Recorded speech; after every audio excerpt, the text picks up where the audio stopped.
ओम श्री गुरु सत्ताई नमः। सभी को प्रणाम। पिछले वीडियो में हमने सुना, भक्त को जब अपनी सिद्धि क्षमताओं पर अहंकार होने लगता है तो ईश्वर किसी न किसी प्रकार से उसे अपनी गलती का एहसास जरूर करवाते हैं। जब कण कण में भगवान है तो फिर कोई भला ऊंचा या नीचा कैसे हुआ? मनुष्य अपने कर्म से ऊंचा या नीचा होता है। ऐसे ज्ञान का कोई मतलब नहीं जो दूसरों के काम ना आए।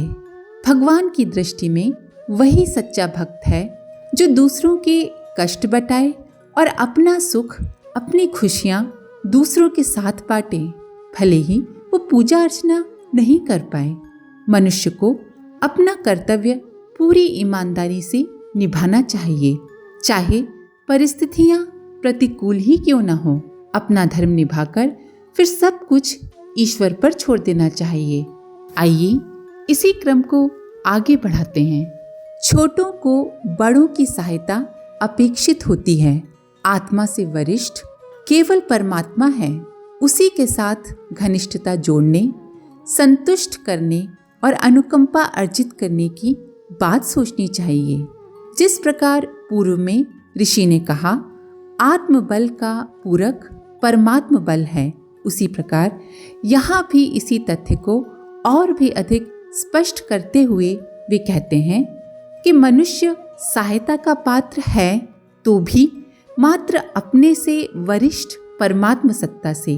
अर्थात अगर मनुष्य को सहायता मांगना चाहिए तो सिर्फ परमात्मा से, सिर्फ परमात्मा ही मनुष्य की मदद कर सकते हैं। इन दोनों आत्मा परमात्मा के बीच और कोई पद नहीं है। मनुष्य को मांगना चाहिए तो अपने से वरिष्ठ मूल उद्गम स्रोत परमात्म शक्ति से, उसी से अपना संबंध साधना, उपासना, आराधना आदि अपनाकर जोड़ा और सशक्त किया जाता है। महाराज विक्रांत एक बार जंगल में भटक गए। रात एक किसान ने शरण दी, बहुत भावना पूर्वक आवभगत की। महाराज विदा हुए तो राजमुद्रा अंकित पहचान पत्र देकर कहा, कभी कोई कष्ट हो, कोई आवश्यकता हो तो सहर्ष राज दरबार में इसे लेकर चले आना। संयोगवश एक बार किसान की आर्थिक स्थिति चरमरा गई। उसे पिछली घटना याद आई जब राजा आए थे। वो राज दरबार पहुंचा। उस समय सम्राट पूजा कर रहे थे, आराधना गृह में थे। आदेश पत्र के कारण प्रहरियों ने किसान को वहां तक जाने दिया। किसान ने देखा महाराज स्वयं भगवान से मांग रहे हैं। ये देखकर उसने सोचा, सर्वशक्तिमान ईश्वर के रहते हुए मनुष्य से क्या मांगा जाए। वो वापस लौट पड़ा। महाराज ने देखा तो रोका और उसे कुछ देने की इच्छा प्रकट की। इस पर किसान ने कहा, महाराज आया तो मांगने था, पर अब उसी से मांगूंगा जिससे आप भी मांगते हैं। जिन्हें परमात्मा का अवलंबन मिला हो, सहारा मिला हो, उससे संबंध स्थापित हो गया हो, उन्हें कोई भी लौकिक अभाव कष्ट नहीं देता। वे अभावों में भी हंसती हंसाती जिंदगी जीते हैं। अपने और परमात्मा के बीच किसी अन्य को महत्व नहीं देते। सिकंदर विश्व विजेता के मद में चूर था।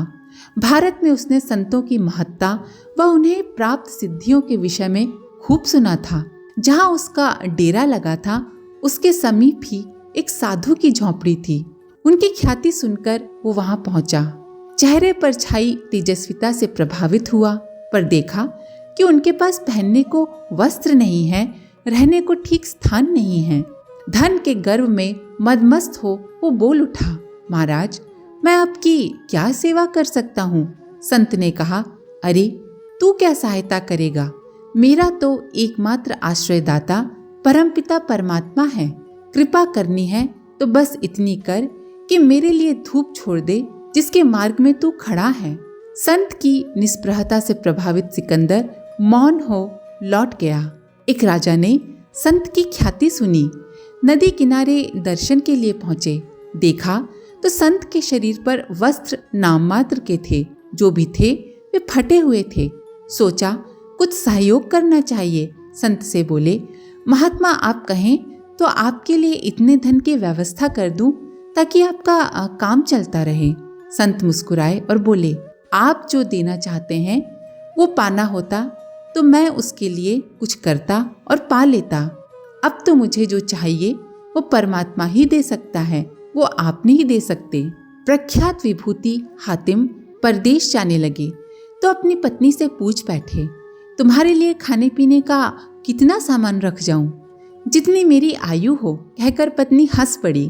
तुम्हारी आयु जानना तो मेरे बूते की बात नहीं, तब तो मेरी रोटी का इंतजाम भी आपके बूते से बाहर है। ये काम जिसका है उसी को करने दीजिए। पत्नी की आस्था पर मुग्ध होकर हातिम परदेश चले गए। तब एक पड़ोसन ने पूछा, बेटी हातिम तेरे लिए कुछ इंतजाम करके गए हैं? हातिम की पत्नी ने कहा, माँ मेरे पति क्या इंतजाम करेंगे, वे तो खाने वाले थे। खाना देने वाला तो अब भी यही है, हमेशा मेरे आसपास ही उसकी सत्ता विद्यमान है।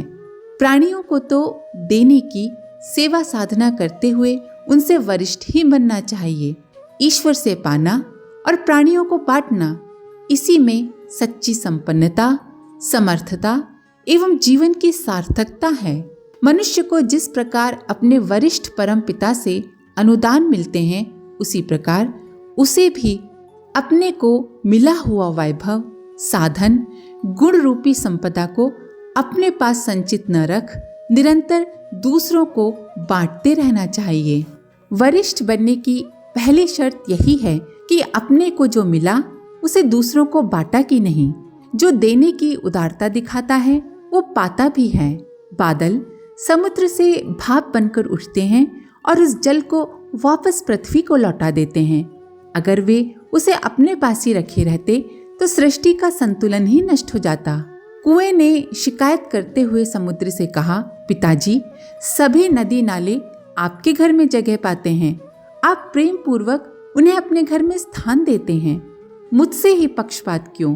पिता के लिए तो सभी बेटा बेटी एक जैसे होते हैं। समुद्र ने उत्तर दिया, वत्स तुमने अपने चारों ओर दीवार बनाकर अपने जन्म सिद्ध अधिकार से खुद को वंचित कर लिया है। असीम का अनंत प्यार पाने के लिए स्वयं को भी असीम बनना पड़ता है। अपनी सीमाओं को त्याग करके उन्मुक्त रूप से अपने आप को व्यक्त करो, अपनी दीवारों को हटाओ। धरती को हरी भरी तृप्त करती हुई तुम्हारी धारा जब बंधन मुक्त हो उठेगी तब तुम सहज ही मुझ में आ समाओगे। कड़ाके की ठंड पड़ी, पृथ्वी पर रेंगने वाले कीड़े मरने लगे, वन्य प्राणियों के लिए आहार की समस्या उत्पन्न हो गई। लोग शीत निवारण के लिए जलावन ढूंढने निकले, सबके शरीर अकड़ रहे थे। कष्ट निवारण का उपाय किसी से बन नहीं पड़ रहा था। वृक्ष से ये सब देखा न गया। इन कष्ट पीड़ितों की सहायता के लिए उसे कुछ न कुछ करना ही चाहिए, पर करे भी तो क्या? उसके पास न बुद्धि थी, न पुरुषार्थ, न धन, न अवसर। फिर भी वो सोचता ही रहा, क्या मेरे पास कुछ भी नहीं है? भला ऐसे कैसे हो सकता है? सर्वथा साधनहीन तो इस सृष्टि में एक कण भी नहीं रचा गया है। गहराई से विचार किया तो लगा कि वो साधनहीन नहीं है। पत्तियों की प्रचुर संपदा प्रकृति ने उसे उन्मुक्त हाथों से प्रदान की है। बस वृक्ष ने संतोष की सांस ली, उसके रोम रोम में पुलकन दौड़ गई। वृक्ष ने अपने सारे पत्ते जमीन पर गिरा दिए। रेंगने वालों ने आश्रय पाया, पशुओं को आहार मिला। जलावन को समेटकर मनुष्यों ने आग तापी और जो रहा बचा सो खाद के गड्ढे में डाल दिया। कुछ समय उपरांत बसंत आया। उसने ठूठ बनकर खड़े हुए वृक्ष को दुलारा और पुराने पके पत्तों के स्थान पर नई कोपलें उसके अंग प्रत्यंग में सजा दी। ये तो उसके दान का प्रतिदान था। अभी तो उपहार का अनुदान शेष था। सो बसंत ने नए बासंती फूलों से, मधुर फलों से लाद कर पूरा कर दिया। वृक्ष गौरवान्वित था और संतुष्ट भी। सेवा साधना का तो आनंद ही कुछ और है। ऐसे सेवाधर्मी संतों के समक्ष स्वर्ग का वैभव भी तुच्छ है। महापराक्रमी और पुण्यात्मा विद्रुत समय अनुसार दिवंगत हुए और अपने सत्कर्मों के फलस्वरूप स्वर्ग में सुख भोगने लगे। वहां सुख साधन बहुत और परमार्थ का अवसर बिल्कुल भी न था। ऐसे स्वर्ग में उनका दम घुटने लगा, निरंतर खिन्न रहने लगे। देवराज इंद्र ने एक दिन उनकी खिन्नता का कारण पूछा तो उन्होंने अपनी मन की व्यथा सुनाई। उन्हें सुख नहीं, शांति चाहिए। वे विलास में नहीं, दूसरों की सहायता में, परमार्थ में संतोष अनुभव करेंगे। उन्हें धरती पर जाकर व्याप्त दुष्प्रवृत्तियों के निवारण में जो शांति मिलेगी, उसमें जो आनंद मिलेगा, वो भला स्वर्ग में कहाँ। सुर गुरु बृहस्पति जी ने विद्रुत को देव सभा में बहुत सराहा और कहा, सुख सुविधा से भरे हुए स्वर्ग की अपेक्षा तपस्वियों का तप लोक अधिक श्रेष्ठ है। ऐसे व्यक्ति ही वरिष्ठ देव मानव कहे जाने चाहिए। इन्हें सेवा साधना के बिना चैन ही नहीं मिलता। ईश्वर विश्वासी उसके कर्म फल विधान पर भी विश्वास रखते हैं। इसी कारण वे क्रिया की प्रतिक्रिया उत्पन्न होने में देरी लगने से विचलित नहीं होते। सन्मार्ग पर चलते हुए जिन्हें ईश्वर के साथ होने का विश्वास रहता है, वे न तो अनिष्ट की बात सोचते हैं, न भयभीत होते हैं और न ही अकेला हूं ये सोचकर हताश होते हैं। ईश्वर भक्त सच्चे अर्थों में बलवान होते हैं, समर्थ होते हैं। भक्त न याचना करते हैं और न ही कामना। वे अपनी शुद्रता को महानता के साथ जोड़ते और वैसे ही बन जाते हैं। स्तवन उपचार के बदले मनोकामनाएं पूरी करने की बात प्रपंचक करते हैं, भक्तजन नहीं। आस्तिकता का अर्थ है ईश्वर के नियम अनुशासन में दृढ़ विश्वास। ऐसे दृढ़ विश्वासी जानते हैं कि कर्म का फल अवश्य मिलता है, भले ही थोड़ा समय लग जाए, पर धैर्य खोने की आवश्यकता नहीं है। वे जानते हैं कि हर क्रिया लौटकर प्रतिक्रिया करती है। दुष्कर्म में निरत होने वाला व्यक्ति इस तथ्य को भुलाकर तात्कालिक सुख बटोरने में जुटा रहता है और कालांतर में रोग शोक पतन के रूप में जब उसके दुष्कर्म फलित होते हैं तो उसे इस प्रतिक्रिया के सिद्धांत का ज्ञान होता है। सन्मार्ग पर चलने वाला मन में ये दृढ़ विश्वास रखता है कि वर्तमान में भले ही ये घाटे का सौदा प्रतीत होता है, पर आगे चलकर जब इसके परिणाम आएंगे तो वे सुखद ही होंगे। एक लड़का जंगल में गया हुआ था। चारों ओर सुनसान उस बियावान जंगल में हवाओं और पेड़ों की झूमने की ही आवाज आ रही थी। वो लड़का डरा, चिल्लाया, भूत। उसकी आवाज पहाड़ियों से टकराकर लौट आई और उसे सुनाई दिया, भूत। लड़का समझा सचमुच भूत है।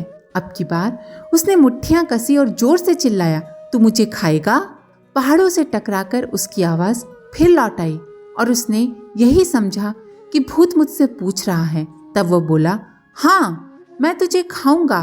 यही आवाज जब फिर उस तक लौटी तो लड़का अपने घर चला गया डरकर, और वहां उसने अपनी माँ से सारी बात कह दी। माँ ने वस्तु स्थिति समझकर कहा, बेटा अब की बार जंगल में जाओ तो उस भूत से कहना, मेरे प्यारे दोस्त मैं तुझे प्यार करता हूँ। जब दोबारा वो जंगल में गया तो बोला, मेरे अजीज दोस्त, मेरे प्यारे दोस्त। पहाड़ों से उन्हीं शब्दों की प्रतिध्वनि सुनाई दी और लड़के ने समझा इस बार भूत उसे डरा नहीं रहा। फिर वो बोला, मैं तुझे प्यार करता हूँ।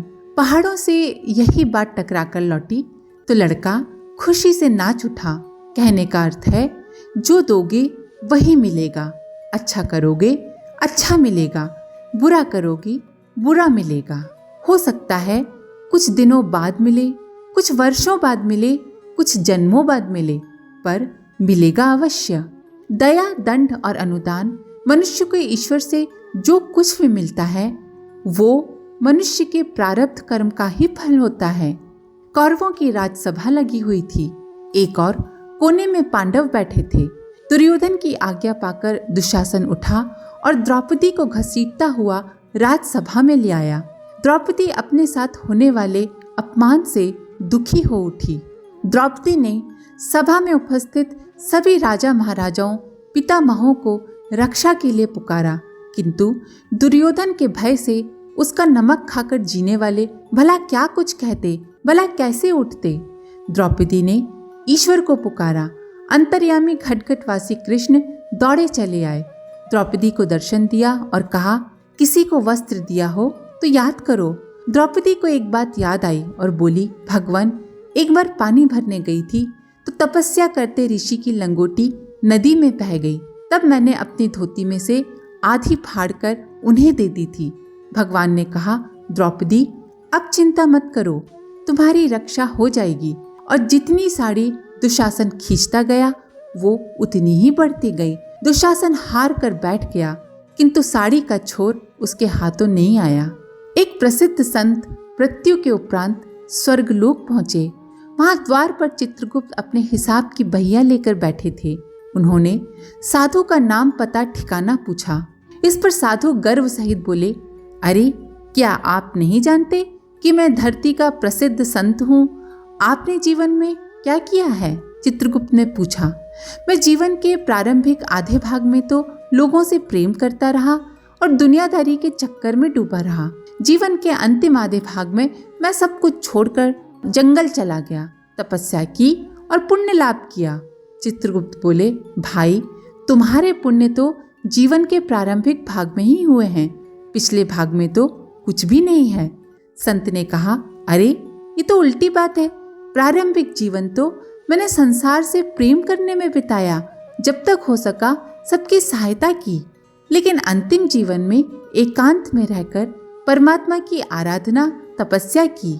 चित्रगुप्त ने समझाते हुए संत से कहा, भाई धरती पर प्रेम, आत्मीयता एवं दूसरों के हित में लगे रहना ही पुण्य है, पूजा है, और उसी के कारण तुम्हें स्वर्ग की प्राप्ति हुई है। इसके आगे का अगले वीडियो में। आज के लिए इतना ही।